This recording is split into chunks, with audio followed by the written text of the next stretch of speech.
உலகத்தின் சுகாதாரத்தையே கேள்விக்குறியாக மாற்றியுள்ள பிளாஸ்டிக் கழிவிலிருந்து அரிய பொருளாய் மாறிவரும் டீசல் உட்பட சமையல் எரிவாயு வரை தயாரிக்க முடியும் என்பதை நிரூபித்துள்ளார் சித்ரா தியாகராஜன். இவரது இந்த அரிய கண்டுபிடிப்பிற்கு காப்புரிமை பெறும் முயற்சியில் தற்போது தீவிரமாக இறங்கியுள்ளார் சித்ரா. பிளாஸ்டிக்கை வந்து ஃபியூயல் ஆயிலாக வந்து கன்வெர்ட் பண்ண முடியும். எப்படின்னா லைக் இது வந்து எப்படி வந்து பிளாஸ்டிக் வந்து ஃபியூயல் ஆயிலாக கன்வெர்ட் பண்ணுறோன்னா அந்த process is called pyrolysis. Pyrolysis அப்படிங்கிறது என்னென்னா பிளாஸ்டிக்கை வந்து ஆக்சிஜன் இல்லாத ஒரு என்விரான்மெண்ட்டில் வந்து ஹீட் பண்ணி அதில் கேஸ் ஆக்கி ஆயில் எடுக்கிறது தான் வந்து பைரோலிசிஸ்ங்கிற process. It is definitely possible. PVC குழாய்கள், பெட் பாட்டில்கள் தவிர மற்ற அனைத்து பிளாஸ்டிக் பொருட்களில் இருந்தும் டீசல் தயாரிக்க முடியும் என்ற தனது சாதனையை நம்மிடம் தெரிவித்துள்ளார்.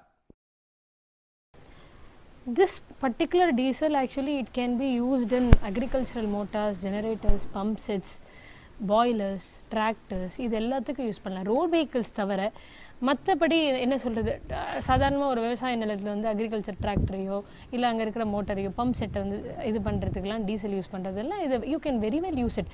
10 கிலோ பிளாஸ்டிக் குப்பையிலிருந்து 8 லிட்டர் டீசலை உற்பத்தி செய்ய முடியும் என்ற இம்மாணவியின் கண்டுபிடிப்பு உலக வரலாற்றையே மாற்றியமைத்தாலும் அதில் ஆச்சரியமில்லை. லோகநாதன், ரெட்பிக்ஸ் நியூஸ்.